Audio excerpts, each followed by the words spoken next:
All right, we are live June 18th, 2025. This is Chief Crow, Auto Hoax or GTFO. And this is the IPS Evening Deprogram. The only deprogram out there. Everything else is essentially programming if it does not exit the frame of reference that is provided for us. Before we went live here, I was actually obsessing over this. So I'm looking at Director of National Intelligence, Tulsi Gabbard. And this is Valentina Fontaine from the Thunderbolts. And this is a character who is a CIA director, played by Julia Louis-Dreyfus. So CIA director in the movie, and the real life Director of National Intelligence. And this is just another example, and I think it's important to remark on these, of how the entertainment does in fact track with what's happening on the world stage. Not just the surface appearance and the matching characters, which is a common theme, but even deep into the messaging. So I was just reading a bit about this character who created the Sentry, and when they attempted to stop her, there's this chaos that emerges upon New York. And the theme in the trailer, because I haven't seen the whole film yet, looked pretty much like what you would expect with the whole EMP blackout scenario. But the overlapping characters are what I'm pointing out here. And it's just one of these things that isn't just internally consistent. I was watching Mark Ruffalo at a protest, protesting against Trump, with the whole no kings thing. It makes perfect sense as he portrayed Trump in Mickey 17. So there's another example of somebody with Trump derangement syndrome who's also playing Trump in a bad light on TV in the movies, which is exactly what we saw with, and this is like a reoccurring theme, but we saw this already with Robert De Niro's representation of Trump, or a Trump-like character in Machete. So right now, I don't know how many people are watching. Let me see if I can get a count really quick here. If you're in the chat, say hello or leave a comment, and I'll be sure to pass out a wrench. Okay, at the moment it says 25 people. Okay, that's good enough to get started here. No real overarching agenda, just kind of a continuation of yesterday. And for some reason, I'm getting the sense that we're being devoured by gremlins at the moment. All I see is black. And the internet is not exactly being all that responsive. But I'll just proceed as though everything is normal, which is how I normally roll here. So the hype about Iran doing something that we will remember for centuries was just hype. A lot of bluff, a lot of hype, a lot of Trump making deals, sounding like a tough deal maker. We'll see. But if you have any hope or expectation for any conflagration, I'm not sure. I mean, maybe still hold out hope. But what is interesting is there was this explosion, which is probably fake. Now the question is it fake, as in merely fake, or is it fake? Because sure, it looks fake. There's this explosion, a mushroom cloud, and it's orange, and it's shaped like Donald Trump's head. So yeah, that's probably fake. But even if it wasn't shaped like that, it would most likely be fake anyway, in the sense of it being part of a psyop taking place within the theater of Psy-War. But if it's a fake made by some internet troll and it goes viral, it's not an approved fake. It's not part of the psyop script, so it would therefore be fake. So you're not supposed to believe in it, because there's some fake things that you're supposed to accept as real. Those are just the regular fake. But the fake are unapproved fakes. And this is something I saw kind of tossed around last year with TikTok about putting some kind of a notice so people know if it's AI or not. But again, that's kind of a tired point. We've already talked about this. It doesn't matter how good generative AI gets, we already exist in a deep-faked universe. All right, joined by Bach Precision, 33-year-old, Poncho Lefty. It's been a while. Let's go, Maggart, Diana Southard, and let's go ahead and start. Yeah, that's Tulsi. No, that would be Valentina Fontaine from the Thunderbolts. Now, she's the head of the CIA. And then here's Tulsi. Now, what connected them, again, isn't just the hair, but it's this weapon that would unleash chaos.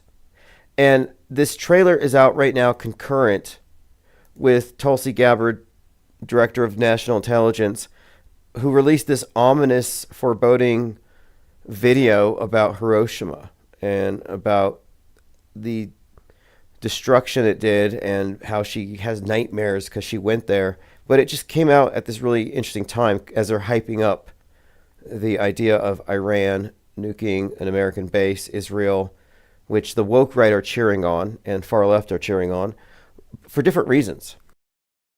I don't want to get into a breakdown of the political horseshoe, but it's pretty obvious now.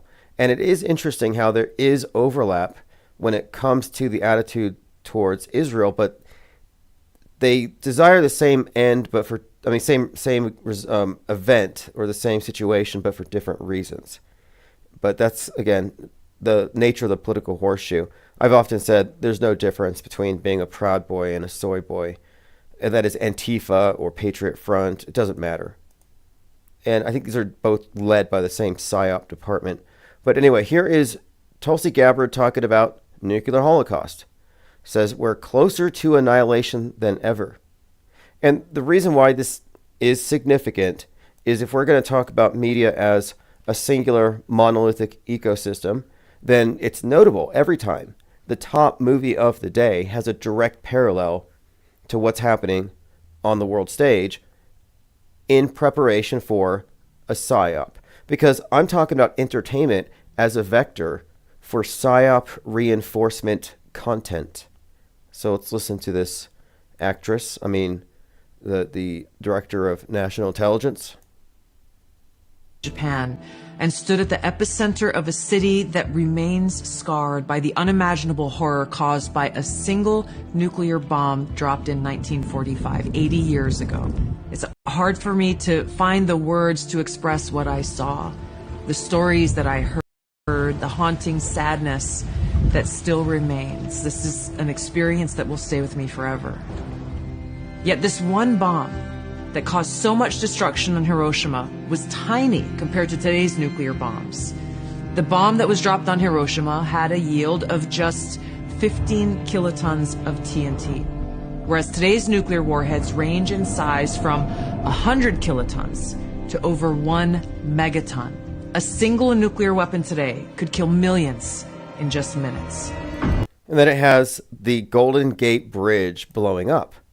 Now, mind you, this all comes before this escalation to the point where Iran is essentially, I don't know if it's coming directly, but we're getting this sentiment, death to America, and then the entire conspiracy right-wing ecosystem is chanting false flag, but their contention, and this comes from Alex Jones, Nick Fuentes, and all the rest, is that Israel is going to nuke an American city and blame Iran. Or Israel's going to take out Trump and blame Iran.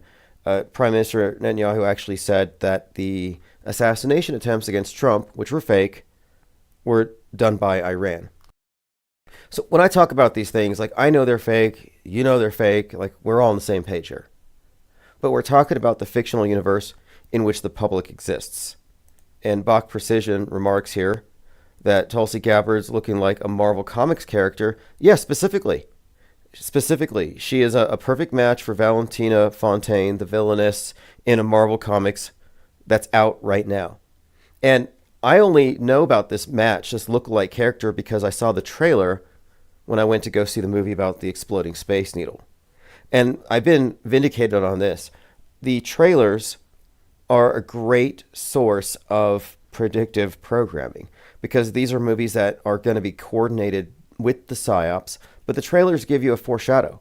And I proved this, or demonstrated this rather, with Sinners, which is this top earning film right now, which has some interesting facets in how it was made, how they created a twin out of Michael B. Jordan. I was actually watching this, how they made it behind the scenes, where he's wearing this contraption that has like a dozen cameras surrounding his head, capturing him from every angle, so they could then basically map his face onto another actor's body. But the twins, the racist vampires, the clan, it was all part of what was about to be unleashed in the form of a number of psyops with Carmelo Anthony, and then you had the Rodney Hinton, Junior Rodney Hinton psyop, the Shiloh Hendrix thing. But we kind of transitioned out of the race psyops into the ICE raids psyops. But they kind of overlap. And the same people who are anti-ICE and the same people who are on the side of Anthony Carmelo are on the side of Iran, which they have an agreement with the far woke right. So the world stage is a mess right now. And if it perfectly mirrors Mountainhead, which is about Elon Musk and all these other techno oligarchs, you got Sam Altman, you got Zuckerberg, and a few other mashups. But they're watching from on top of a mountain in this cabin. They're watching the world burn because of generative AI and the chaos unleashed by the internet. And it foreshadowed the chaos that we saw in Los Angeles and the supposed 1800 riots. 1800 peaceful protests for the No Kings thing. And those were, in fact, peaceful protests. I didn't see anything that I would consider to be rioting. I mean, the only thing I really saw that was noteworthy out of the whole No Kings thing was the generation gap with the protesters. It's like there was nobody under 60. I don't know why. It just seemed it kind of leaned, kind of like, I don't know. I'm not really sure what it suggests, but it looked like these were a bunch of people who are just lifetime protesters, never happy. Like, it didn't seem like a lot of new blood. And I wouldn't be surprised if they exaggerated the numbers. Even the Trump parade was sparsely attended. Mostly CGI people, I'm sure. All right, let's continue. Joined by Eugenie, Retrospectology, Rocky USA, Tomanoid, Thirst, King Ravenna, HLG. Oh, by the way, the PSYOP trading cards arrived. I have to go to the post office and pick them up. I had multiple shipments. Just to be safe, this one time, I only ordered the first 4 cards so I could verify that the rounded edges, everything aligned, the template was fine. And then I went ahead and I pulled the trigger on the other 8. So I have the full set of 12 here now. I'm glad I waited, because in the past, I just got the new tabloid template and I ordered some and it was just too much margin. But the PSYOP trading cards are going to be packaged tonight. You'll get the tracking numbers as I order the labels. And as soon as I have those dropped off, I'm going to put the other 20 sets up for sale. So make sure you're on the newsletter. You can sign up at ips.monster. And by the way, I'm working on a lot of things. One of the reasons I haven't been here is I've been working on the PSYOP cards and stuff. But also, if you go to the ips.monster website, you'll notice a video player, which I'm putting in all of my websites. And this video player is going to be providing source for the upcoming 24/7 stream. And right now, by default, I have it on whatever's going to play live. And I'm putting different content creators here. So if I click here at the bottom, you got Fakeologist Radio. And as you see it here, it's just got a list of channels. So it'll play whatever's live there. And this is just a list of people who I've listed on the AutoHoax website. Anybody who does, media deconstruction can get a listing here. But it features their most recent content, and whatever is playing live at the moment. So if they're not live, it will have the most recent videos or playlists. So possibly a nervous reaction, a moment of levity with someone off camera, or an attempt to compose himself before addressing the public. Oh, that's Lynn Ertel on Fakeologist talking about Robbie Parker, which is kind of ancient history. Like, to be quite honest, there's only so much you can take out of Sandy Hook. And at this point, I'm glad she's talking about it, because Alex Jones had his $55 or $58 million settlement flipped. He doesn't have to pay them anything. So effectively nullifying the threat of being sued by crisis actors. And the roommate of the shooter who was killing Democrats seemed to be a graduate of the Sandy Hook School of Crisis Actors. Just awful acting. Obvious method acting. Like, if you're going to fake cry, try to hyperventilate off camera. And if somebody is hyperventilating before they cry and they don't show tears, yeah, they're doing the whole crocodile tear thing. It's just emotional manipulation. And that's why we find crisis actors to be so detestable, is that they're using emotional manipulation. But I don't think that they're even worth paying attention to. We need to pay attention to who's writing the scripts. What's the utility of the psyop? Calling out crisis actors is low-hanging fruit, and they've used that against truthers from day one.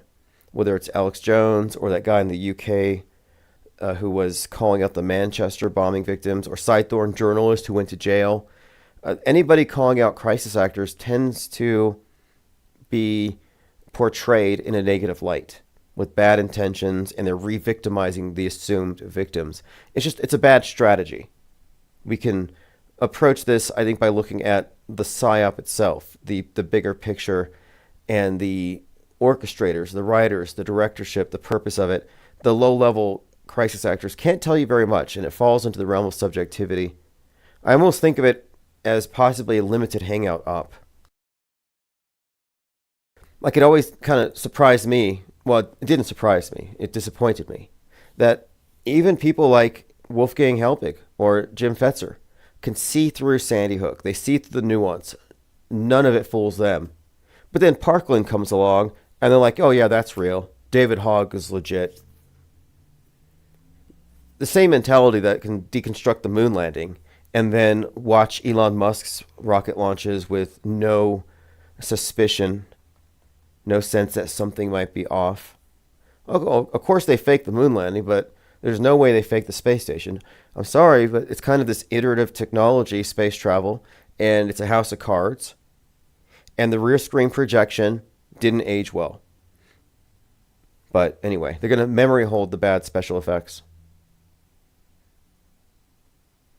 Diana says, the sloppiest parade marching I've ever witnessed. That's military, disgusting and disappointing. Yeah, I don't know what to make of it. I've never seen DNC that bad. There have been a few occasions, I recall, where we were allowed to march out of sync and kind of like in a relaxed posture, but that was rare and not the norm, and you certainly wouldn't do that in front of cameras. You would think in front of cameras they would get their best, because you have units that specialize in DNC. You have those who, that's their focus. So it just seems like a little odd. It did look a little unimposing and sloppy. King Ravana says, service dog dead, but I didn't hear the name for the crisis dog yet. Well, there are, of course, yeah, that is a sad thing. We had one here, a police dog that was caught in the line of fire. Very sad. But as far as, like, for example, the 9/11 dog, what was his name? Was his name K9? No, his name was Sirius. Sirius from the K9 unit on 9/11. No, he didn't die. That was a crisis actor dog. And I'm pretty sure Candace Owens' babies are all crisis babies. Probably even Rubber. Like, I think she's a baby faker. I think she's faked her pregnancies, and she doesn't really have babies. All right, let's see what else here. Did any of you watch the person getting run over at one of these parades? That's one of the strangest things, and I'm trying to understand it. Like, why is it when a car goes down a street where protesters are, they run to the car like zombies? It's like 28 days later. Like, there is some kind of hive mind. It's almost like when they get into a group, they cease being an individual. They're part of a superorganism, and when they see something threatening the organism, they are like T cells. Like, their job is just defend the system, defend the organism. But I watched someone just try to stop a car. It's like, how arrogant I mean, I understand you're mad, you're aggrieved, but that you can't stop a car. Like, anyway, she got ran over, and it didn't really do any damage, which is also kind of miraculous. I see a lot of that as well, people surviving. But I think it's Florida. In Florida, you're allowed to run over people. But anyway, that was a theme in 2020. And it's shocking to watch at first. But when the mob is enraged, it seems like everyone mutually enables everybody else. It's kind of similar to the diffusion of responsibility. The notion that if you're being stabbed in front of a group of people, the more people that are there, the less likely somebody's going to step in to help, because everybody's going to assume everyone else is doing it. And today, everyone's just going to film it. But the point of it is, nobody feels responsible because it's diffused. And that's what characterizes these mobs. But what also seems to be diffused is the sense of like self-preservation. Like it's just the strangest phenomenon. I'm not going to play any of these clips, but I've been noticing them. And I've watched this other video. You may have seen it. It's going viral. Another plain freak out lady. But this one's not seeing shape-shifting reptilians. This one's just really mean, but in a exorcism or exorcist type of way. Like, the girl in The Exorcist just screaming obscenities and spitting, head spinning. I don't know if you all saw that, but I remember Kenneth Copeland got some flack for claiming that he needed these $100 million jets to fly around the world saving souls, because to fly with the regular people would be entering tubes of demons. Yeah, that was Kenneth Copeland. Tubes full of demons. That's how he described the airlines. Here we go. Yeah, you get in an airplane, you get in a long tube with a bunch of demons, and it's deadly. And he was called out because of his $100 million jets. But he makes the point in this interview, which I'm sure many of you have seen, where he defends his lavish jets, is that he needs these so he can go around saving souls. And I remember at the time comparing that to Bill Gates, who justified having $100 million jets because he needed to fly around the world and save the climate. So they grant themselves these little perks. Like Gaia won't mind. God won't mind. All right, let's continue. Truth Hurt says, "Oh my God, my leg, how dare you run me over because I was blocking your car." Yeah, she seemed very outraged, and it was like performative outrage, the way she was screaming. She was crying, rather, like totally outraged. But the protests, they weren't riots. It didn't escalate into civil war. It didn't reach some fever pitch. It was, wildly underwhelming. I was just not impressed, and it kind of underscores how much of 2020 might have been hyped by media and staged in large parts. It's a lot of hype, and it's kind of partisan. The left is like, oh, there's no riots, just a few peaceful protesters. And this was in 2020, the same thing. The left would talk it down, nothing's happening, and the right would be like, it's civil war, World War III, invasion. Diana Southard says, "Thank God Roger Stone closed the demon portal over the White House." Yeah, there was a glare on the CCTV camera that made it look like there was a red portal above the White House. And this is at peak QAnon fervor, back when they thought JFK was coming back and he was Jesus. And there was a lot of hyper religiosity among the Q crowd. And some of these characters, like Roger Stone, they've been around forever. They know how to reach the base. They know how to dog whistle. They probably pay people to pretend to be JFK Jr. and get the crowd's attention, because those guys were showing up at every single every single MAGA rally. I'm a professional MAGA rally attendee. How can you even afford it? But these individuals who QAnon people believed were Marilyn Monroe, Elvis, JFK Jr., they were a common feature at all these MAGA rallies. And so I realized they're pandering to their base. They're deliberately doing this. So someone like Roger Stone is smart enough to know that there's no such thing as demonic portals over the White House, but he knows that the people who Donald Trump has aggregated are a bunch of superstitious loonies, and so they play into it. I mean, you saw General Michael Flynn reciting the incantation from the Church Universal Triumphant cult on summoning the archangels and the 7 rays to defeat the enemies in this war against the deep state. And it's like, wait a minute, he's actually reciting this cult litany, not even from the Bible, but it's this cult that invokes archangels. And the QAnon people are out there in the audience just repeating this oath to the archangels. I'm like, this is borderline satanic. Yeah, kind of like the Deadheads, but you had Negative 48 who would spout Kabbalah gematria, and he was the person that people believed they thought he was JFK Jr. in a suit. And then you had this other character, Vincent Fuchsia, who they believed was JFK Jr. in a suit, but he was kind of diminutive, too short, too small, and that led people to think he was John Denver. And then you had Jesse Waters. Jesse Waters is on Fox News. They thought he was JFK Jr. because Q says, watch the waters. So they think it means watch Jesse Waters. And then John Stossel was confused for JFK Jr.,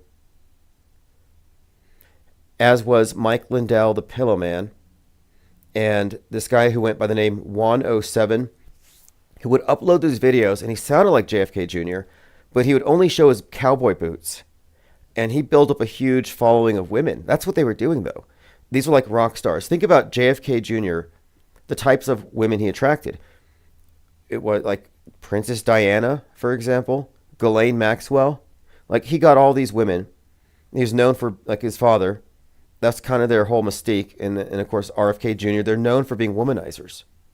Well, these guys took advantage of that, and they just amassed groupies. So all kinds of MAGA women were flocking to who they thought was JFK Jr. And all of them were just misled, to say in the least. And then you have Bob Joyce, who's out there claiming to be Elvis. Like, they don't even hide it. They're shameless. But it got to peak weirdness when they concluded that the Rolling Stones were actually JFK Jr., Michael Jackson in a suit. I mean, they got into some weird territory, and that's when I realized this has got to be an active measure, as in a psychological operation against. That's one of the points that I've been making lately. Conspiracy theorists are not revealers of truths about conspiracies that they have discovered. Not at all. Because these conspiracies are not new. No, they're victims. You see, every conspiracy theory they come to believe in that isn't true, whether it be UFOs or this Q nonsense or geoengineering hysteria, these are psyops against them. They're mind war casualties. I mean, look at some brainwashed mainstreamer, and you're like, oh, that person's a brainwashed mainstreamer. Well, you look at these conspiracy theorists, they're brainwashed conspiracy theorists, and they're brainwashed by the same source. They didn't arrive at truth because they've memorized and come to believe in 50 conspiracy theories. No, they caught 50 mind viruses because they didn't believe the mainstream mind viruses.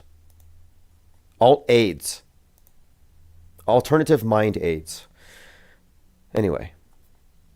NDB says Candace Owens fakes her babies. LOL. Yeah, I just think she's a baby faker. I think her Christianity's performative. I don't really think she's a misogynist or a white identitarian. I think she's one of the greatest poes of all time. And that's not hate. That's not coming from a position of like animosity. I think these world stage performers are good at what they do. But I don't think they legitimately believe this stuff because all of their opinions track perfectly with the psyops. There's a chorus. There's a reason why you can point out in advance all of these propaganda vectors are going to espouse these perspectives, and they all do it on cue. And they're all saying the same thing.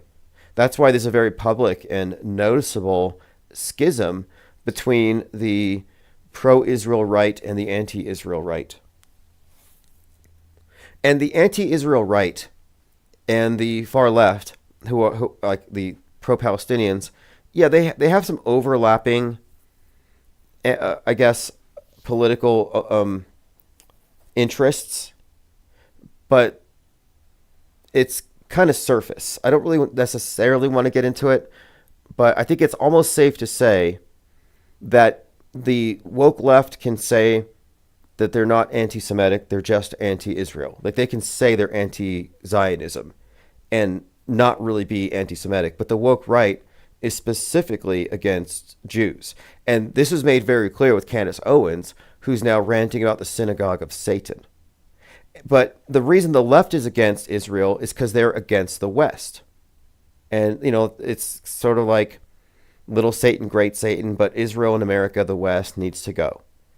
That's the left's position. The far right's animosity towards Israel is because they see Jews as an enemy of the West. So interestingly, left and right oppose Israel on the far fringes, but one opposes it because they're trying to save the West, in their view. The other opposes it because they want to destroy the West. And this is an example of what they see as Western imperialism, or the same entity. And so they have common overlap, but it's very surface. All right, let's see. Joined by Estevan. Thanks for joining. Richard Jacob says Washington State is on. Oh, yeah, that's right. Summer solstice, last day of Gemini. That would be 6/21. And I have heard about some kind of fault line, but this isn't new. Like, I notice every summer for several years, like in 2022 is pretty blatant. There seemed to be talk about tsunamis hitting Seattle. They even ran this simulation. And they said if a 7.5 magnitude earthquake hits off the coast of Washington, a 42-foot tsunami will hit Seattle. And they did the simulation to show how far inland it would go. So this is something like a drill that they've done, a simulation. It's similar to the propaganda buildup we see in entertainment. You know, drills run concurrent with the entertainment, run concurrent with or in preparation for incoming psyops. Richard Jacob says 90,000 people in Fremont, big summer solstice parade celebration. Tonight I'm going to go watch the Netflix documentary on the Titan submersible, because that was an event that occurred with the summer solstice, and it had some symbolic overlap here. See, because the submersible was the subject of the news for about 3 days, because it was it still going to be found? Was it lost? What happened to it? There was this point where we didn't know, where it was like anything could have happened. And then we find out, oh, it imploded. But there was like a 3-day period there, and it coincided with the solstice, which translates to a sun stands still. And for the solstice, the sun, summer solstice, goes into Cancer the crab.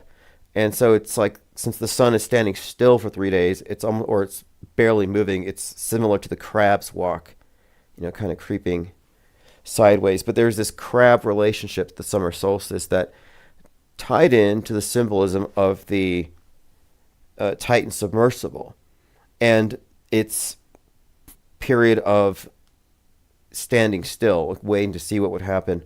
But we were following this story of the Titan submersible as it relates to this bigger theme. And there was quite a lot in the summer of 2022 that connected to this idea of the Hunt for Red October, the lost submarine, or the undetectable nuclear submarine. But there are overlapping themes between a tsunami, earthquake, or a nuke, but all of it precipitating some kind of waterborne disaster on the West Coast. And then last year you had the emergence of the Poseidon, these torpedoes from these nuclear submarines that could wipe out coastal cities. And speaking of Poseidon, we had the whole story last year during Gemini of the rocket going to the ISS with Sunni and Butch, and that they were stuck because of the Calypso capsule, had them stranded. Calypso being the name of the nymph who keeps Odysseus stranded in Odyssey. So we saw this space Odyssey overlap, but it kind of brought in some additional relevant foreshadowing. And it also turns out that Christopher Nolan, again, the Nolans, Jonathan Nolan, Christopher Nolan, have supplied a lot of this, from Fallout to Oppenheimer. Whatever they do whatever happens with the nuke, they're all over it. But right now, Christopher Nolan's working on the Odyssey. But in the Odyssey, after he escapes Calypso, Odysseus confronts Poseidon. So we're looking at various elements that are thrown into the metascript. And the metascript, again, my definition, and I'm going to put out a 30-page treatise on this just to isolate this one topic. I'm talking about the script or the collective of scripts, but the big picture script that becomes our history. So if you look at the defining moments of the last 50 years, the big psyops, the big events that drove news cycles for years, decades, these are historic events that are engineered, and all of these historic events are obviously prepared in advance. Well, that script that contains what is planned for the future, the various psyops and events, that metascript seems to be the source or the primary overarching script under which everything else falls. And there's a number of patterns we've picked up here when it comes to our manufactured fake history. Starboy Devoid says, director James Cameron was in a submersible observing the Titanic on 9/11. Yeah, he was filming Ghosts in the Abyss. Tons of symbolism there. And then also connect to it in his movie, The Titanic, there are examples of what you'd consider to be foreshadowing for 9/11, with the Titanic splitting in two, sinking, jumpers, foreshadowing. And even T2 had some 9/11 references. We've gone over this stuff plenty of times, but it's worth repeating because we're talking about the involvement of specific directors feeding into this, quote, metascript. I call them metascripters. There are some people who focused for years and years and years on Stanley Kubrick, like he's some anomaly. And I think they got it wrong because Stanley Kubrick is one of many, many directors who have roles or who have facilitated the propagation of certain, what I call psyop reinforcement. So some directors have roles in the psy war. I call them metascripters. And I can't tell specifically, I can't know for sure how in the know they are, but clearly some you could point at have no plausible deniability when it comes to their knowledge over something being fake and staged.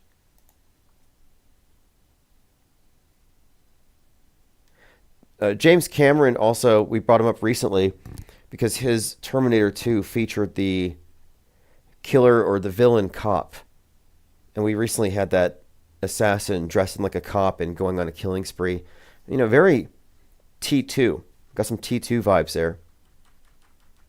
But he was filming Terminator 2 when George Holliday walked by with a camera and was filming James Cameron filming Terminator 2.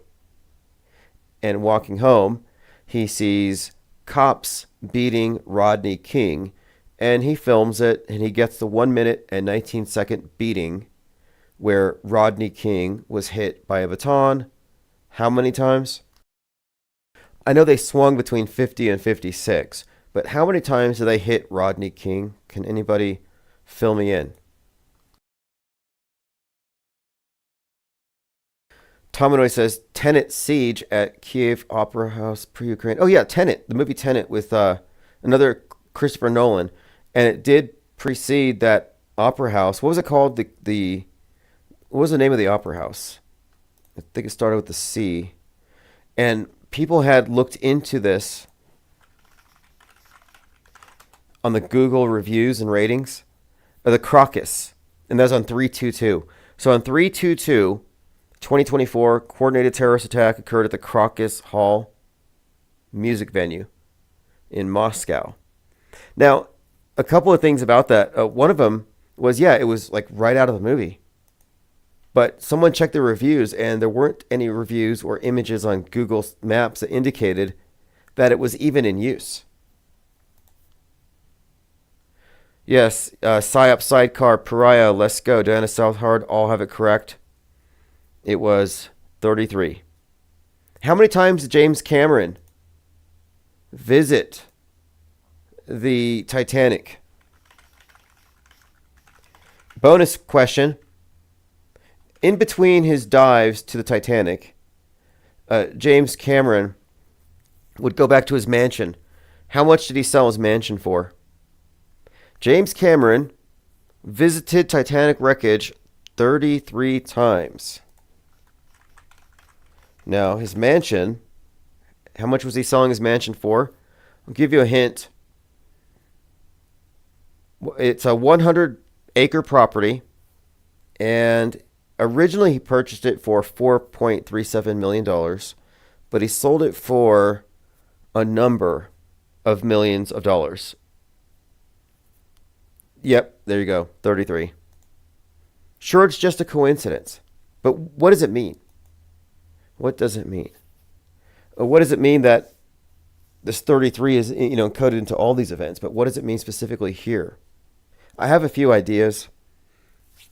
I mean, with James Cameron, there's a lot of overlap in his psyops between the idea of Skynet is like this global consciousness and the sinking of the West. So the Titanic symbolizes the sinking of the West. The Avatar movies are all about the West being the destroyer of Gaia and how humans taking the lead of America going to Pandora would destroy Pandora the way they killed Gaia. And Pandora is a sentient planet. But Gaia was, but we didn't know because we killed it.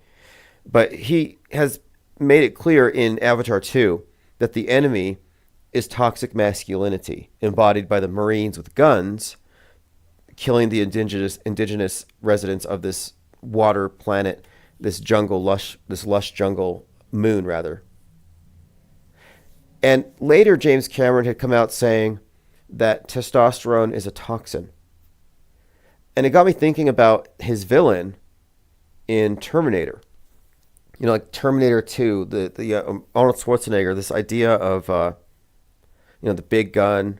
Obviously, you look at former Mr. Olympia, obviously he's a paragon of toxic masculinity from the perspective of somebody like James Cameron.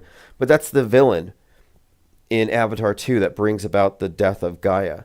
So anyway, my point being, his movies contain a repeated theme having to do with the West and its destruction of environmentalism and its oppression of indigenous or minorities, etc.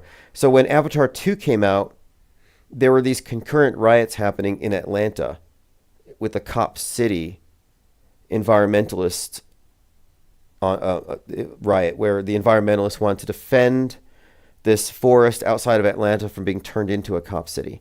But the dynamic between the environmentalists and the cops mirrored that between the humans, the Marines in Avatar 2, and the people of what they called the Na'vi, these blue people, but they lived in this environment that was water, like Atlantis. So Atlantis, the environmentalists versus the cops versus the Marines, overlapping themes. In Avatar 2, the humans come out with these big guns and they're fighting these Na'vi, but the Na'vi are throwing spears and rocks. The environmentalists down in Atlanta, defending the forest, were fighting the cops with rocks and sticks. And there are so many overlaps, but the parallel here is James Cameron, in my opinion, would have been one of the major directors of the LA riots, as similar to the Cop City riots. Because these psyops, whatever they happen to be, terror attacks, riots, mass shootings, they have directors. They have, like, many credit Stanley Kubrick directing the moon landing. You know, they have these best directors recruited to essentially direct the world stage. And the timing of that movie, Avatar 2, The Way of Water, perfectly coincided with the World Economic Forum about Gaia, the environment, and flooding. And it gets even deeper here, because the World Economic Forum has this thing called Gaia, which is the global AI alliance. Gaia is the name of the world, which corresponds to Pandora. And what I saw, this overlapping theme ties in with Skynet, which is a global consciousness, Gaia, global AI, and Pandora, the global mind. Water Walking says, there's a new video of Kenneth Copeland eating Aleister Crowley's groceries, and Joel Osteen was behind both of them talking in tongues. It might be AI. I've seen Kenneth Copeland drinking blood, like on stage. I've seen him bursting into maniacal laughter, and then everybody around him laughs, and then everybody in the audience laughs. He's done some wild stuff, Kenneth Copeland. Very masky. At one point, I thought he was a character being played by Tom Cruise, like he did on Tropical Thunder. But no, Kenneth Copeland's the real deal. But I saw this video where he was having his assistant hold out a glass of wine, and he was cutting himself, bleeding into it, and drinking it. Starboy David said Elvis died on James Cameron's 23rd birthday. Well, James Cameron, again, meta scripter. The whole 33 stuff is all just code. But when I saw Avatar 2, my opinion on it was this, because I was looking at this notion of the late 60s seemed to be superimposed over what was happening from like, for example, 1968 correlated with 2020 in many ways. So I was watching how this kind of followed year after year, and I thought, well, they're doing generational psyops. They're making imprints, telling stories that they can use as a backdrop for the next generation of brainwashees. And I thought, there's got to be another blue marble coming, because the blue marble synchronized. Here's what the blue marble did. When in 1972, when they showed the Earth in its entirety, it portrayed the world as vulnerable, in the dark, alone with man, and very much in a precarious balance, because if man goes too far, there's no defending, the Earth will die. So environmentalism was really kickstarted off of the revelation of what the Earth looks like and how imperiled it is by us. So it's a very significant icon, and it kicked off a religion. The religion of environmentalism kicked off when they showed you the face of Gaia. So when Avatar 2 was coming out, it kind of occurred to me that this could be the new blue marble, because the purpose of Avatar 2, if you haven't seen it, it's 3 hours where you're immersed in blue. It's all water drama. It's all blue. The characters are blue. And it's essentially teaching you about how Gaia is threatened by man. Man needs to adjust his activities, specifically Western man, who's exploitative and disruptive and not connected to nature. So the message of environmentalism is contained in Avatar, but you're immersed in it for hours, and you're watching the exploitation of these big beasts in the sea that are similar to buffalo. There's much about it that's borrowed from Dances with Wolves, but essentially the big message here is we need to recognize the sentience of Gaia, or it will die, and we need to protect it from toxic masculinity, Marines, and the exploitative system of capitalism. Meanwhile, you're immersed in this, and it's not just the blue, but it's also this. They create this, I think, deep sympathy for these creatures that are being. So, in other words, I think it was creating a bonding in a sense that the blue marble created with the environment and the environmentalist mission and the urgency to enact changes to save the Earth. And at the time Avatar 2 came out, I mentioned the WEF, they were talking about floods and a lot of celebrities were showing floods happening. And I remember this overlap. Like, listen to this. Avatar 2 should make us completely rethink our relationship with the planet. So this isn't my mere opinion. I'm watching these movies knowing that they have a propaganda agenda. The World Avatar added to WEF's list of global cases, the World Avatar Project. But Avatar 2 should make us rethink our relationship with the planet? That's why I'm comparing it to Blue Marble. I made this comparison then. And since then, I looked into it and I'm like, well, is James Cameron in any way associated with NASA? And it turns out that he and NASA had a working relationship going back years. He worked with them to build cameras for their Mars missions. So think about that. You got some big movie maker who's helping NASA fake Mars. It's all connected. All right, let's continue. Going through your comments. Again, if you just got here, psyop trading cards arrived. I have to go pick them up, and I'll try to sort all those orders out tonight. New Orleans prison escapee Antone Massey celebrated his birthday while on the run. It's been 1 month since his escape. So this guy is still on the run, and he just had a birthday. Anybody care to guess how old this escapee is? Anyone? And I'm going to come up with some psyop trading card with the number 33 so I can send it to the first person to guess the pop quizzes accurately. Whoever's quickest on the draw. Someone sent me a comment here. This was Serene DJ. I watched a movie on Netflix over the weekend called Skyline. The plot of the movie is that aliens come here and suck out human brains. They put the brains into alien suits that are powered by the brain. I haven't seen it. It's a 2010 movie. But I was noticing here, I looked at the trailer, and this is just iconography. This is symbolism. And this is a great example of a really common recurring symbol. What do you see? You see a spaceship and a tractor beam. And it's called Skyline. And that's the reason I thought of it, because the Space Needle just opened the Skyliner.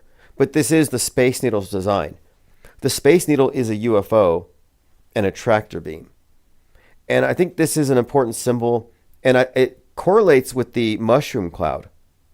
If we look at the way that these symbols are overlapped and used interchangeably, it's a recurring theme. And in many movies, the UFOs arrive to stop us from using nukes and destroying each other. Like they arrive at the last minute when we go too far. But they often associate these. Neat Chiops is 33. Yes, he was 33.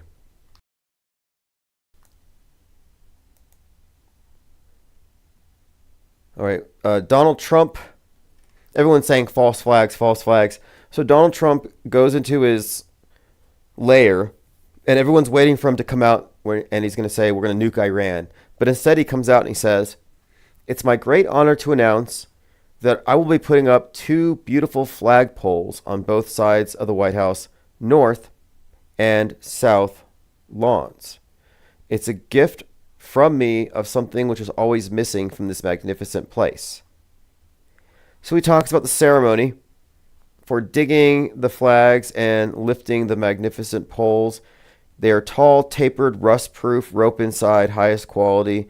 They will stand at the sides of the White House for many years to come.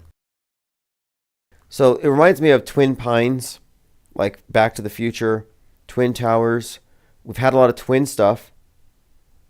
The twins in the racetrack stabbing psyop, the twins in Sinners, the twins with regard to the Pope and the head of the WEF stepping off the world stage at 88 on the same day, and they look like twins. We've been talking about this twin stuff. Well, here we are in Gemini. He's a Gemini born on Flag Day, and he puts these twin flagpoles at the sides of the White House. What does that mean? I don't know, but it seems portentous. That must mean something.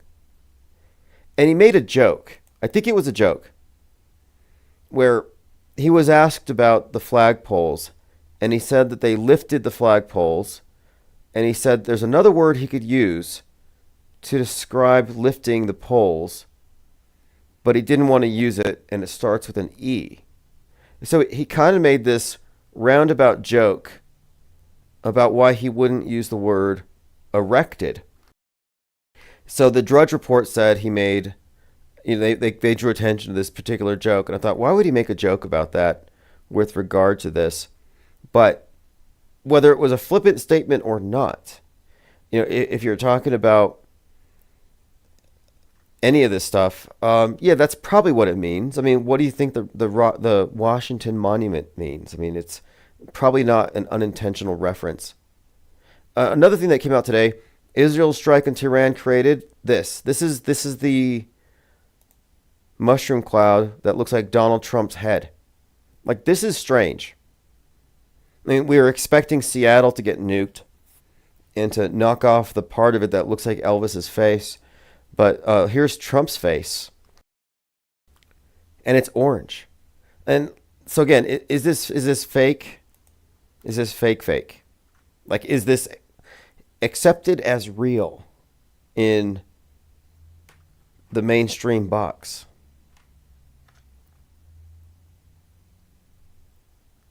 King Ravana says Matt Lauer has the same poles on his farm in New Zealand. Matt Lauer. Yeah, last time I saw him, he was on a tabloid. They said he had a button on his desk he could push, and it would lock his doors. So he was something of, according to some allegations, there were some pretty bad things happening. I don't know if it's true. Probably. Anyway, there's Trump's head in a cloud. I don't know how they did that. I'm inclined to think fake. Alex Jones is sharing images of buildings blown up in Israel, but they're all AI. Somebody tell him. And I just saw him on some interview talking about how psychic he is, how he's a savant, and how he sometimes stutters because he gets so much information flowing into his head at once. And it's like, I'm sure that's true and all, but it would help to turn up your bullshit detector a little bit in the age of generative AI in the hands of everybody and anyone. Because if you just automatically accept what's on the screen as real, you have essentially set yourself up to, I don't know. I mean, to me, I look at this as just kind of sad. It's like you lose your credibility. Auto believers have zero credibility. They're easy to manipulate, and none of them ever backtrack. I've yet to see somebody with millions of followers spreading something false and then saying, my bad, I was wrong. If I ever do something or say something or present something that's false, I'm interested in correcting it and determining how did I arrive at the incorrect conclusion. That's the whole point here. Go viral for racist behavior, receive $750,000. Inside the new extremist crowdfunding campaigns, The Guardian did a story on Daniel Penny and Shiloh Hendricks and how much money they made. And there were others too. There were people who were recording themselves playing Ye's new song, claiming they were being canceled, and then raising money for being canceled. For some reason, Nick Fuentes gets a lot of airtime these days. But he says, Benjamin Netanyahu is a Jewish Messiah who will rule the world from Jerusalem after cleansing the earth with nuclear hellfire. The hype might be the point. You've got the statement, the rule number, from Rules for Radicals, you got these various approaches to attaining power outlined by Saul Alinsky. And one of the rules is the threat of the thing is more terrifying than the thing. And what they have done for decades now is they have teased out the threat of mutually assured destruction, because once you do it, you've pretty much got to wait. You can't, they can't do 2020 again. No one's going to fall for it. They got to wait 30 years. They'll do another lockdown for the same reason. But they're pretty much, I think, more interested in protracting it as long as possible.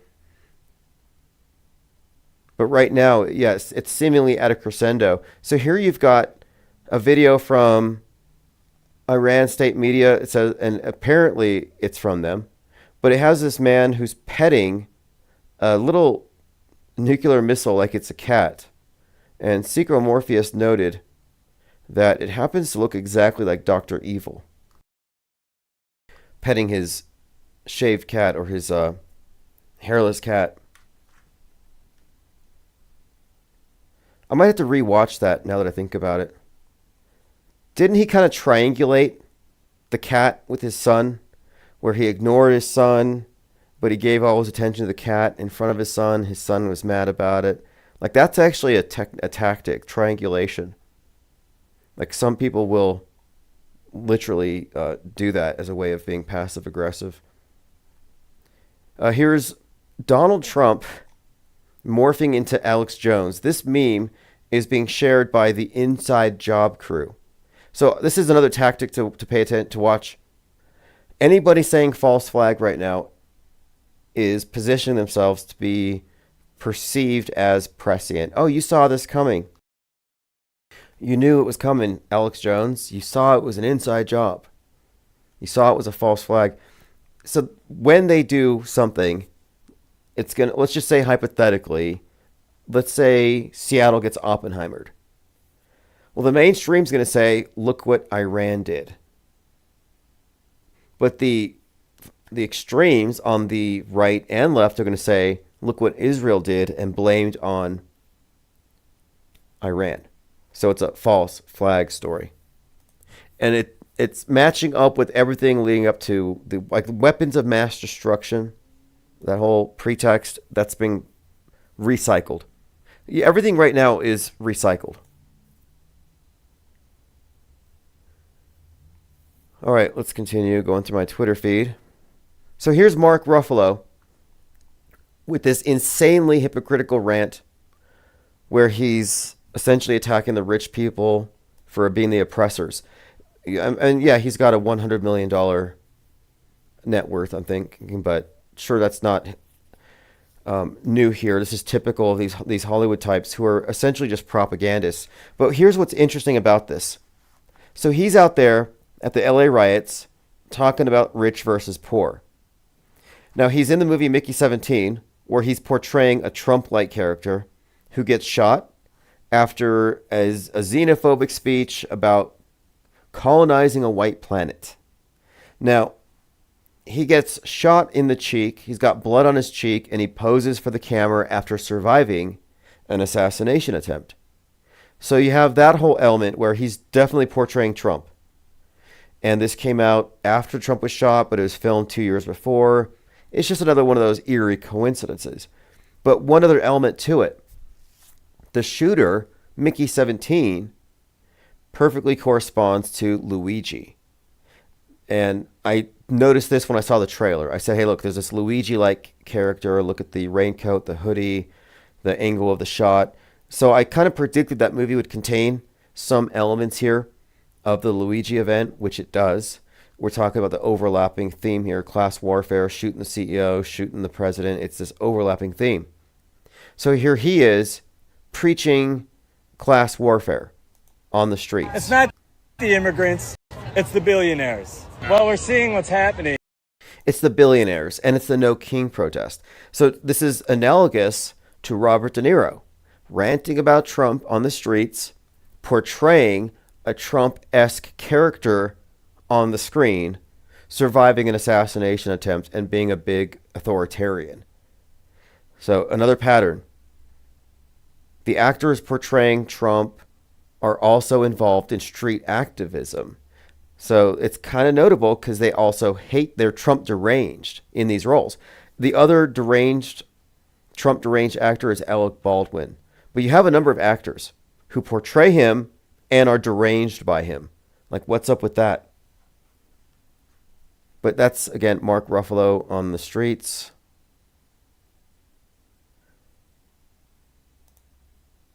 Let's see what else we have here. Going through your comments. Nicotrama says, I asked ChatGPT for the 33s surrounding the Oklahoma City event. It missed the fact that McVeigh was imprisoned at a 33-acre facility. Yeah, well, there's a specific article you need to find regarding McVeigh and where he was assassinated and how they did it. So there was a classical musician who was invited to the execution of McVeigh on 6/11/01, and during the execution they had this music playing, and the composer for the soundtrack for his execution was 33. And there's an article about it. Let's see if I can find it. They said he had P.O. Box 33, 33 acres. He was 33. It was rather insane. I'll have to do a deep dive on it. But he did take the last rites. The 33-year-old Gulf War veteran.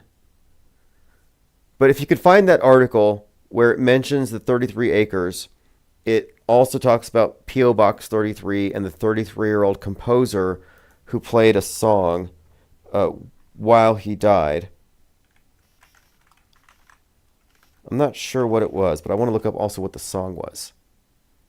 Composer creates McVeigh death fanfare. Los Angeles composer David Woodard created the 12.5-minute piece, which will be played on the radio station McVeigh listens to.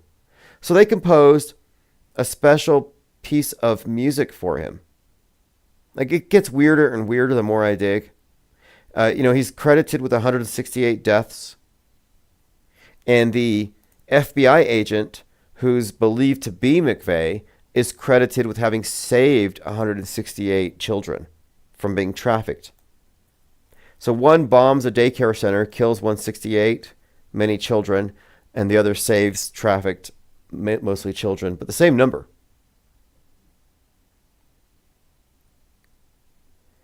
Reporter says, what is specifically better than a ceasefire? Trump says an end, a real end, not a ceasefire, an end. Very ominous. And he's standing by a door, exit right behind his head. And he said something like, I was the hunted, now I'm the hunter.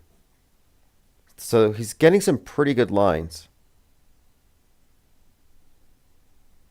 Breaking, U.S. sniffer plane has taken off from Omaha. Probably fake. Nick explains. Now, I don't know if this is just noise or not. Sometimes I get the feeling that what is being put out there is noise to drown out what we're talking about. And Nick Fuentes is explaining to Alex Jones, again, what is the relationship here? What makes Nick Fuentes the voice that InfoWars wants to platform? Well, this is something I discovered recently. I've noticed it, but I think I fine-tuned my analysis here, and I have an article I'm working on this. So I talk about the political horseshoe quite a bit here and it's being talked about right now in the mainstream. But what I noticed here is I used to have a lot of I used to call them Hitler's fans, like Hitler fan club would be in my chat. And they would say, okay, it's fine, you're talking about red pills, but when are you going to get to the real truth behind it all? I was like, what's that? And they're like, the J pill.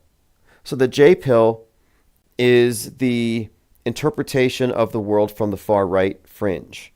Just like the far left has their critical race theory, the far right has their critical Jew theory, what they call the J pill. And the J pill is actually the main perspective or lens of the far right. The red pill stuff is J pill light. Alex Jones is J pill light. In other words, the red pill is a subset of this wider critique of the world as seen through the view of oppressed whites being oppressed by a Jewish oppressor. So when Alex Jones talks about globalists, he means Israel. When he says George Soros, he means Jews. when he hypes up Bohemian Groove and Satanists. So he's actually hyping up an older conspiracy theory, the same one that QAnon does. But he couches it in patriotism and nationalism. But ultimately, he is on the, quote, woke right with Nick Fuentes.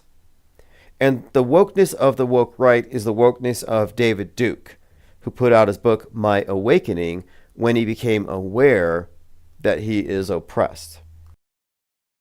That's what the primary message of Fuentes is. He's head of the Gripers.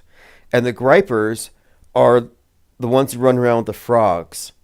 And their whole thing is, we are oppressed. We're celibate because of oppression. We're being exterminated. Nobody believes us. But anyway, he's on Alex Jones, and he says that we have to understand the number 613 and how current events are about a third temple being built. So he has this conspiracy theory about the date 613 and how it ties into the Bible verse 613 and how it connects to Netanyahu being the Antichrist. So I'm like, wait a minute here. Since when do these guys get into numbers and biblical metascript and then attaching it to a incoming false flag? So it seems like an interesting little bit of narrative build here. Constant Elevation says, I live in Omaha. I haven't heard anybody talk about that. Yeah, it's probably fake. Who are the frogs? Well, the frogs, the Gripers. I said, that's Groipers. Excuse me, Groipers. But the Groiper movement is built upon victim politics, politics of grievance, and it's a perfect mirror, and it's nakedly exposed right now. So you're like the top of, or the most oppressed person, if you were to look at the different boxes you check off, would be oppressed on the basis of sex, race, and I guess those would be the two primary. So, for example, black female would be more oppressed in a society that has privilege for white males. But you'll notice, and this has been the case for a couple of years now, every time there's a plane crash, the far right will blame female pilots, and they'll say DEI. And DEI means that there's an unfair advantage given to everybody but white males. So black female, white male, opposite sides, each claiming oppression on the basis of sex and race. So who's more oppressed, black females or white males? Well, if you ask Nick Fuentes, as a white male, he's super oppressed. And the black female has enormous privileges and advantages that he doesn't, and that's why they're crashing all the planes. So this is, again, the type of program thinking that is typical of world stage propagandists.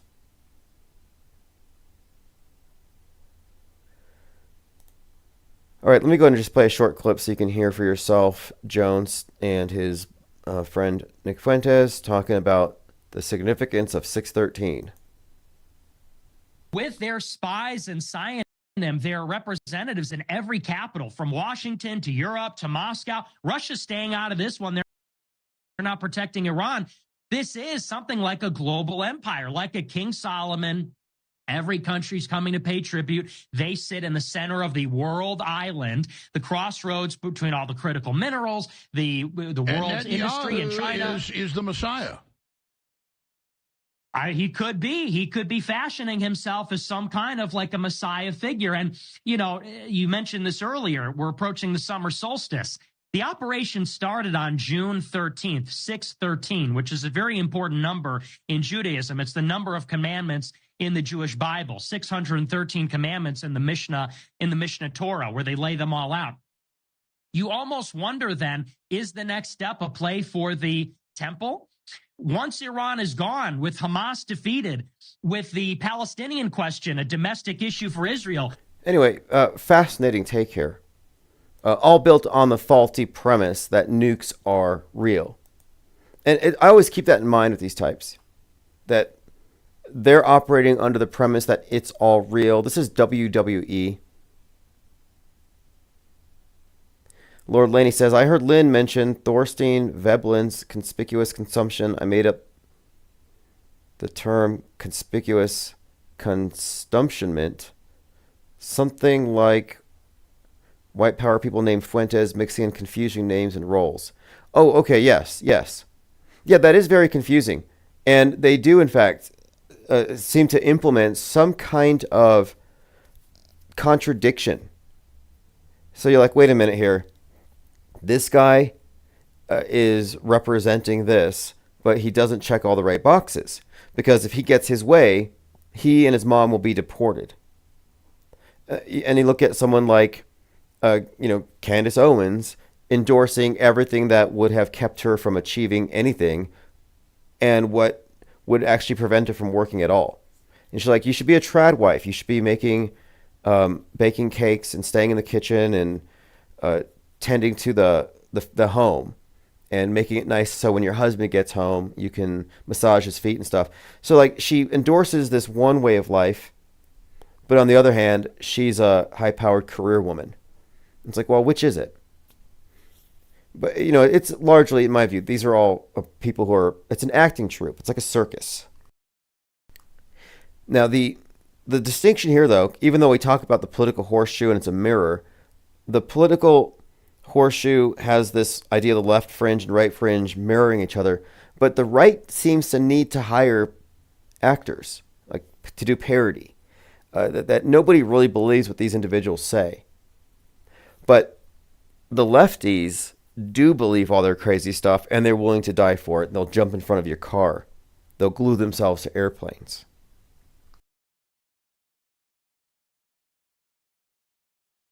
Lean Dion says his voice is grating. That might even be intentional. They might be making these characters repulsive on purpose in order to further, this is great, works cited. I've noticed that this is a source for a lot of the Q stuff as well. And you got to question your sources. I mean, it looks credible, but at the same time, it's obviously a crack pipe. All right, let's move on from that. What a mess. But these are the thought leaders. Pathetically, these are the thought leaders. These are who people listen to. So when something fake happens, these people are going to tell them how to interpret it. Here's the cover of the New Yorker. And we read these, or we look at these covers for their prophetic value. This comes out in time for the solstice. You've got Trump in front of the Washington Monument with a white triangle on his head, which looks like the triangle at the top of the obelisk. Not sure what it means. I was looking for The Economist, which is usually a pretty good predictor of things to come. Oh, yeah. I mean, it's not just movies and video games. It's every Economist cover, Time magazine. These magazine covers often convey real-time alignments with psyops. By the way, if you're looking at the screen, that's a hawk carrying away a dead pigeon. I was driving over here and I stopped because I saw in the middle of the road what I thought was a roadrunner, but it was a hawk and it was attacking a pigeon. And I stopped the car, got out my phone, and I snapped a photo of it as it's flying away. It's not the first time I've seen this. I had this happen a few years ago. I was supposed to go to court, by Zoom for a civil case where I had defamed somebody and they sued me. And I stepped out the door and I remember thinking this was prophetic or something because the magistrate's name was Hawk. And the instant I step out the door, I'm on this third floor, so I'm eye level with this branch in front of me, and I see a hawk, and it rips apart a pigeon. And I go down the stairs, and as I reach the bottom of the stairs, the dead pigeon flops down next to me. And sure enough, Judge Magistrate Hawk did not rule in my favor. And I predicted he wouldn't based on the bird sign. Might have just been a coincidence. But anyway, there's the picture of it.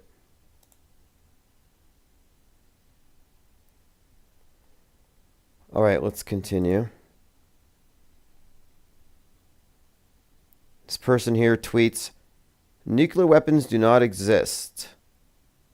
I see this going around a lot. So there is some common sense here with this. I think they'll use some kind of a fusion bomb, maybe, but they'll do something where they can downplay fallout, perhaps. They can certainly do the EMP thing. The fallout would be harder to fake, but if they do it, it would be the perfect pretext for another lockdown. And I'm curious to see if the people who resisted the COVID lockdown will lock down for fallout, or if they'll put politics ahead of their safety, because these people will, or they might question it exists. And that's also a possibility here.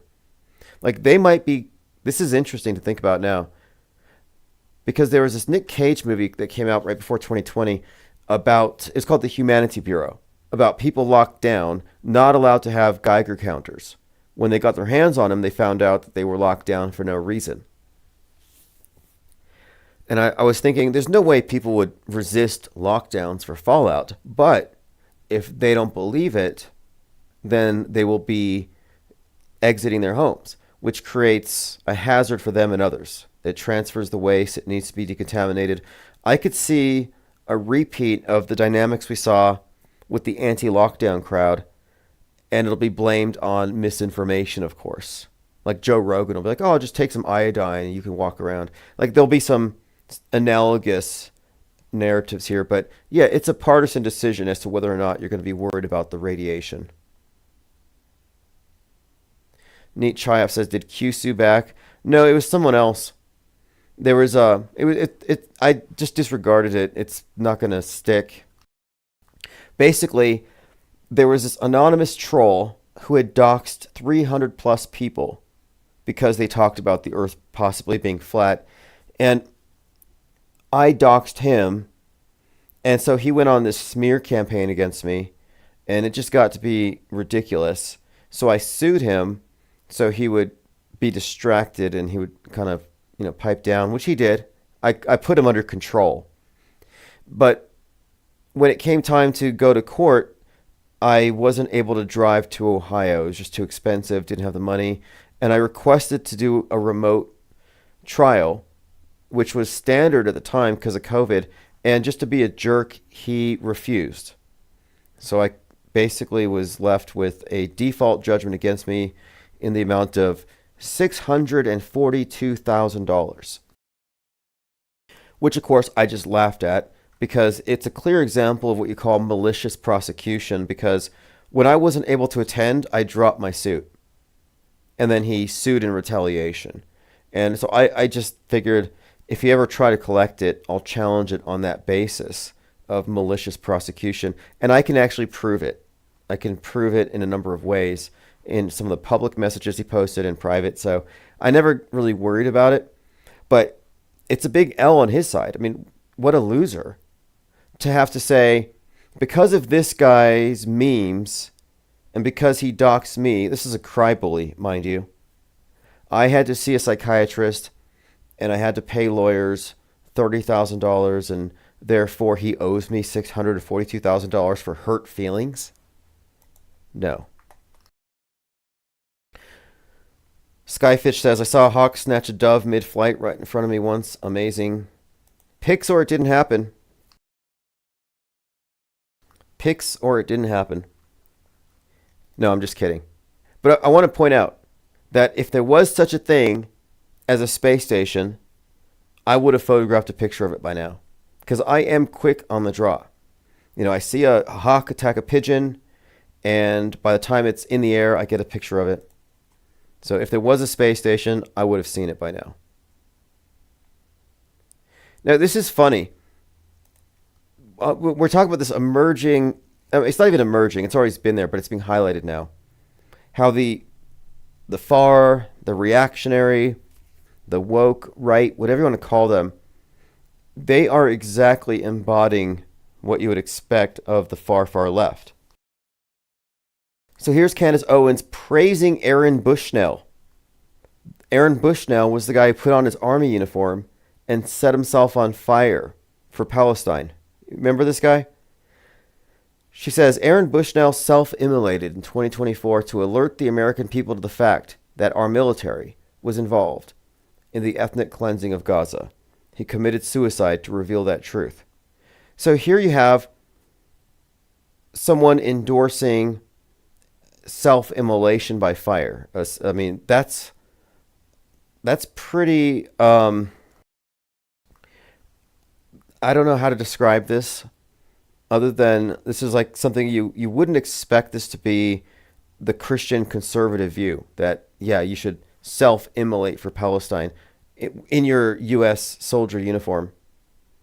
And by the way, this was fake. Aaron Bushnell's was fake. And his immolation was referenced, I think, in the manifesto of Maxwell Azrello, who set himself on fire to make a statement against the rich.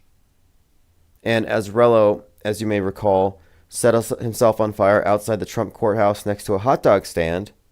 And the CNN reporters were all sitting there talking about the smell of it. Like, if I smell burning human flesh, I'm going to walk away. I'm not going to describe the quality of it because I don't want that in my lungs. I don't want to inhale burning flesh. I don't care what it smells like. But he's setting himself on fire with his manifesto to draw attention to this class warfare story. He's got a shirt that says "Eat the Rich," which ties into Joker, "Kill the Rich." It matches all these boxes that we've seen when it comes to staged events. But 4/19 is the date of the Oklahoma City bombing, which was done in retaliation for the ATF destroying the Branch Davidian compound at Waco, which is ground zero epicenter for white nationalism and the domestic violent extremist ideology's ground zero. It really seemed to be Waco where it kicks off. And that's where Trump kicked off his campaign a couple months before. The day after Netflix releases Waco American Apocalypse.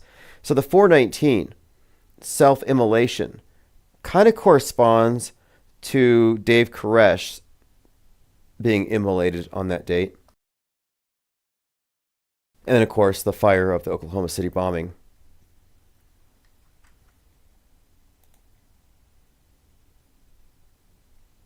All right, let's continue. Conscious Reality says, this may be off topic. Iran was the first country to offer free transgender surgery, but at the same time believe that homosexuality is a capital punishment. Yeah, was not aware. But when it comes to capital punishment, that's another side topic. I was having this debate, not a debate, but a conversation about religion today. And I was just thinking about, you could find videos of various forms of capital punishment perpetrated by the religious authorities.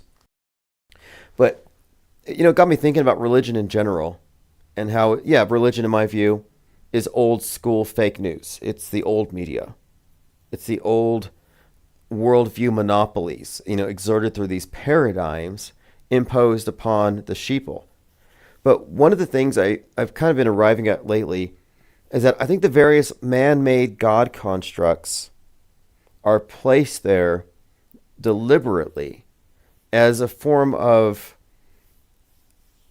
getting us to not only view the world in a certain way, but attribute anything to a higher power, which they define.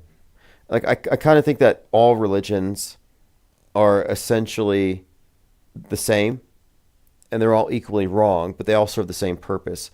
But I think that the only religion that I'm really critical of today is the mainstream media, which, again, in my view, you can call it nascentology, scientism, whatever you want to call it.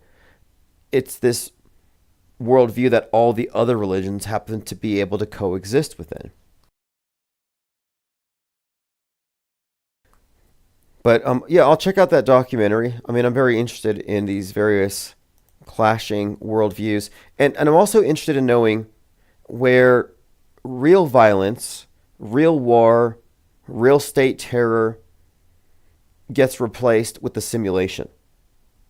And I'm wondering, can we make the case that we were rescued from ourselves and placed into a benevolent system where the worst aspects of man are channeled into theater and presented to us in a dramatized form in order to get us to acquiesce to regulation to prevent these things from actually happening. I mean, hypothetically, let's say that the performances at these various mass shooting psyops were so good that people said, yeah, let's give up our guns. And everybody agrees, well, yeah, maybe we'd cure school shootings. But I don't believe school shootings are real anyway. So that's kind of a side point. My thinking here, though, is that at some point, did they decide, let's stop doing this? Or is it just a matter of what's more efficient? And we know that the widespread use of psychological warfare is standard operating procedure. And this is hard to understate the significance of this. The fact that the Pentagon is admitting that all the alien stuff about Area 51 is made up, that's a big deal. Not just because they got a bunch of kooky conspiracy theorists to believe stuff so they don't make too many observations about military craft that are, like sensitive information getting leaked onto the internet. They want to cloud their judgment. That was their theory. They said, look, these people are near Air Force bases, and if they see this craft, they could leak the information online, so that we're going to just fill their heads with UFO garbage, so they think it's aliens. So it kind of makes sense as a disinformation campaign. But the point of it is, this disinformation campaign didn't just make these people look crazy.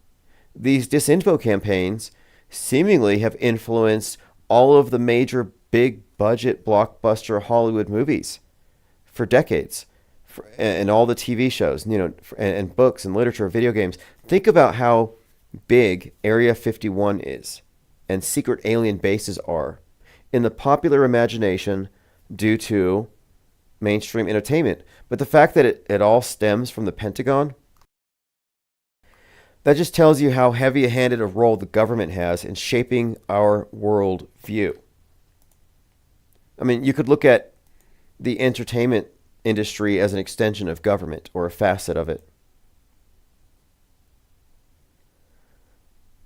All right, let's move on. Sky News says, if Iran does not agree to this soon, Trump concluded that an Iranian nuclear weapon will be here soon. It's not just a threat to Israel, but to the U.S., and that's why I think there's a good chance Trump will drop the bunker buster bombs.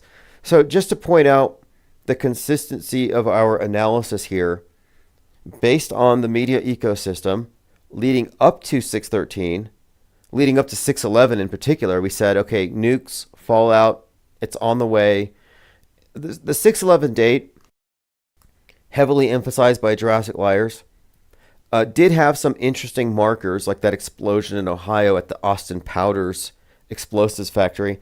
But moreover, the movies, the entertainment, the messaging was preparing us for what has unfolded since then, like right on time. So maybe the date 6/11 wasn't the date they dropped the nuke, but isn't it interesting that since that date, this has been the talk. It was foreshadowed, Tulsi Gabbard, but it's like right now trending consistently. In fact, right now trending is Jurassic World Rebirth. Iraq War. I've been saying World War III, Death to America. Okay, here's Trump. The president personally funded 2 new flagpoles, each one over 100 feet tall. And here they are raising these flags. Viral on the internet.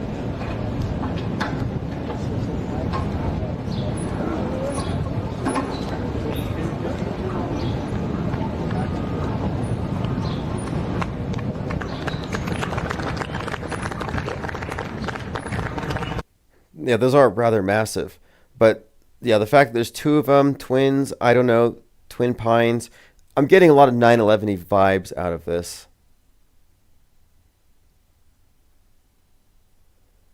Misfits Patriot says, let me explain Conspiracy Theory 101. And he's talking about the false flaggers. These people aren't predicting anything. They're grifters, not mentalists. Here's how it works.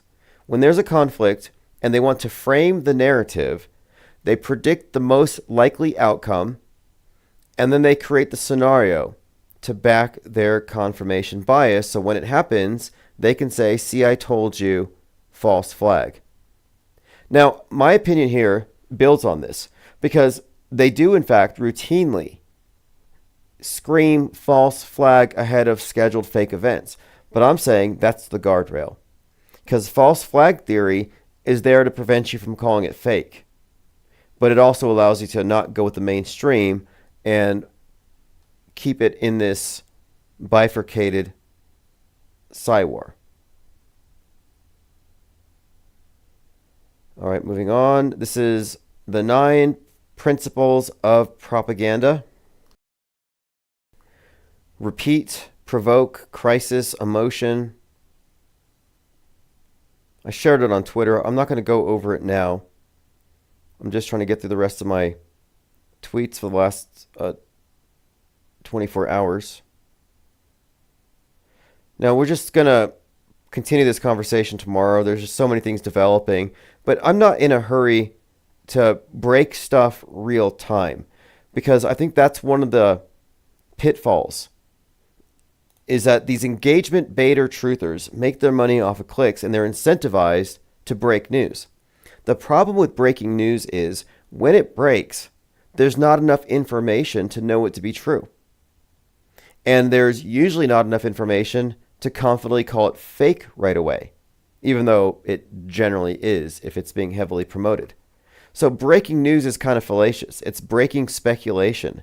It's not really, and this is always the case, it's not really dense enough in information, doesn't have enough perspective to agree with the headline. But breaking news is where the money is. And I'm like, I don't want to break the news. I'll comment on developing stories. But I don't operate under the assumption that the first person to see the breaking headline and describe all the facts is the most informed. They might just be the most misinformed. But it's always a rush to judgment.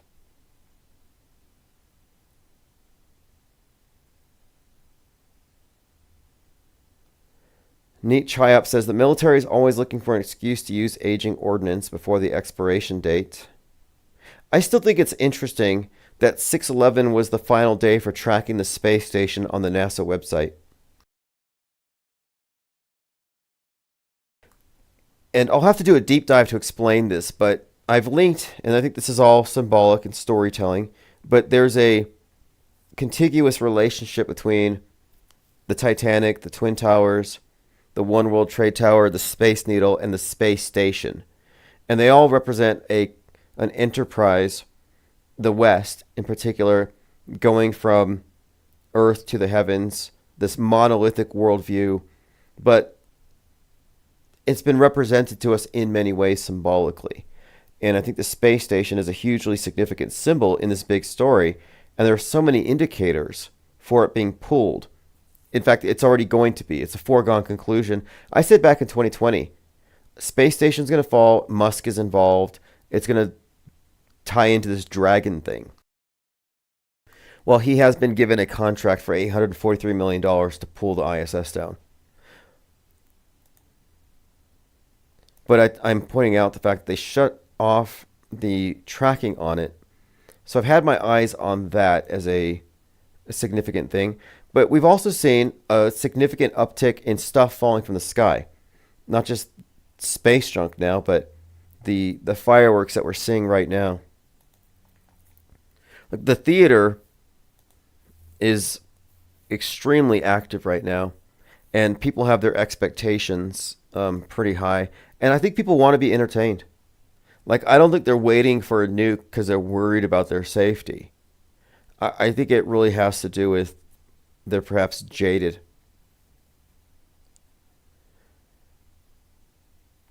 I haven't found anything else on this story. I'll have to follow up on again. But the Air India crash survivor in seat 11A, who survived, like that actor who was in seat 11A who survived his crash. But Again, it was a 33-second flight when the crash happened, and I saw a video of him walking away from the crash site holding his cell phone. Just going through the psyops of recent days. And that one, and this is typical of these events. On the day that this plane is seen sticking out of a building, there's an ad out, very similar, in the midday newspaper that had a plane sticking out of a building. And this stuff used to perplex people. I mean, it does perplex some. So the normies will say, oh, it's just a coincidence. Pay no attention. The truthers will say, that's because, and then there's two ways the truthers interpret this. Lower powers and higher powers. The New Age truthers will say, this is the result of the simulation, higher powers. Powers higher than man, because man could not have coordinated this. The lower power take is that the plane crash was planned by evil men in lower powers, and that these evil men have to tell us, or they like to mock us. So this is their mockery. So the conspiracy theorists will say it's the evil lower powers, or it's the simulation higher powers. The third interpretation, rather the fourth, because the first one is just mere coincidence.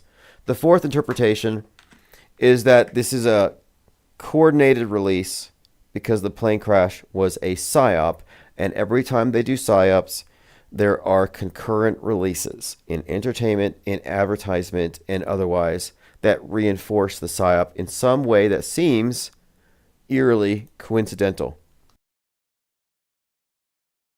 Conscious Reality says 11A is 111. Yeah, I was thinking about too, on 9/11, what were the flight numbers?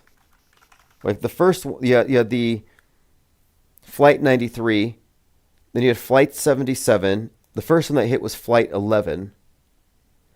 I remember at the time, the numbers were just really what stood out to me, that this thing had to be scripted in some kind of ritualistic fashion. Like Flight 77, flying for 77 minutes, hitting the Pentagon, which is like 77 feet high. Like, what is up with all these numbers?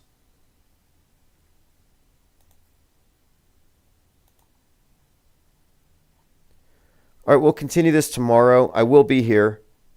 The office has excellent air conditioning, and my place is unlivable right now.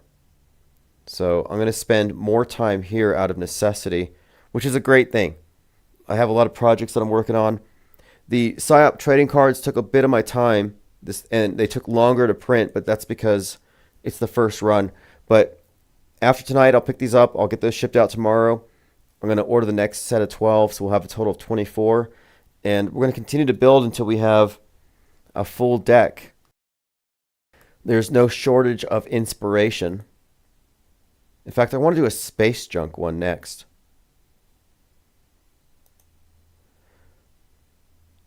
Making sure I haven't missed anything. I have so many bookmarked tweets. I'm just going to clear my bookmarks really quick here. Again, it's June 18th. Solstice is in a few days. I'm going to go watch the Titan documentary. And I have plans. I have a number of scripts for these deep dives, but I'm really trying to improve my production quality by using AI. And if you're getting my newsletters, you can see a lot of the work that I'm doing now as far as animations. And I plan on releasing a series of videos that will go to members first. So if you're not a member, you can just go to infiniteplane.live and sign up, or go to Substack and sign up. But I am producing a lot of members-only content. So when I'm here during the day, I can sit down and pre-record something in 20 minutes, edit this thing together, and I'll use AI to improve and embellish. But I plan to do a series of releases designed to grow the channel. And I know how it's done. I've been studying how others do it. Oh, by the way, I was noticing in a lot of these tutorials that I follow as I learn how to do things, I noticed that there's this approach that a lot of people use where they find a channel that's doing well, they use AI to copy the transcript, and they make something like it. So I see a lot of this content theft in the form of, mirroring what somebody else has created. And they're doing it for clicks and money. And they get away with it even though it's unethical. But then I see on X, there are people who will tweet a picture or they'll tweet an entire thread. And this thread will be like 10 tweets that build on what was the initial tweet. And these generate a lot of traffic. But what I noticed is X will notice and take note of when somebody mirrors somebody else's content for clicks, and then it provides a community note and it links back to the original. So I do see a lot of great applications for AI being used right now, which works in our benefit. Lord Laney says a Joe Rogan-esque controlled opposition podcaster card. Yeah, that's a good one, actually. That's fantastic. Yes, Verkjun. What I'm going to do with these cards is I'm going to sell them on eBay, Ko-Fi, and eventually on Amazon. But I'm putting them on eBay specifically. I'll put half a dozen of them or so sets because it makes it very easy for me to ship internationally. Better rates, better service. And I want these to be available internationally. The psyop trading cards aren't just a niche thing for the IPS. In my opinion, these have the same potential reach as, for example, the Illuminati playing cards, even though we have a slightly different premise here. But same groups of people should be interested in it, but it contains something a bit subversive to the establishment controlled opposition paradigm, which is the fake until proven real, the media fakery, the world stage as the internalized model they give us. And of course, news bending. I need to do a news benders card too. Cannibal AJ card says Lean Dion. Yeah, Alex Jones eating his neighbor's, butchering his neighbor and feeding it to his daughters, which is what he said he would do. Now, later he said it was a Jonathan Swift-like comedy, but I don't know. Honestly, it didn't strike me as comedy. Not at all. And that was only 6 weeks into the lockdown. And I thought, what are you talking about? You're 6 weeks into lockdown, and you're like, honestly, he's got to be one of the top distributors of storable food items. I mean, if Alex Jones doesn't have a survival bunker beneath his house with years of food, I would be shocked. So why is he talking about eating his neighbors?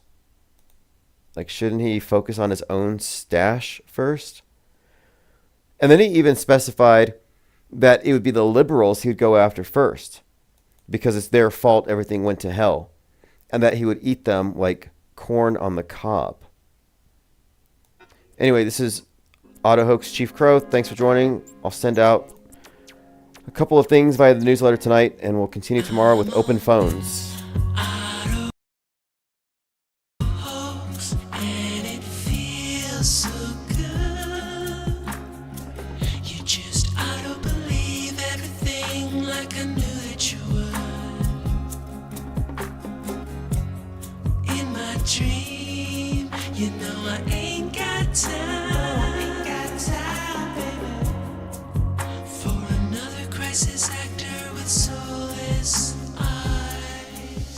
Real quick shout out, Grandma Trucker, and all the others who signed up at the newsletter. Appreciate the support. I'll put a link below.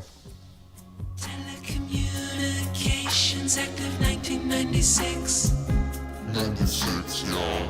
Gonna filter your eyes and scrub your mind. The weatherman, he's just another bad joke.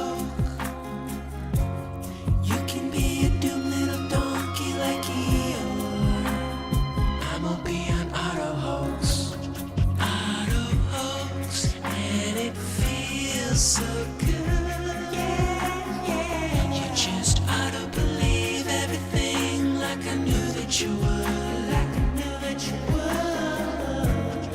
in my dreams.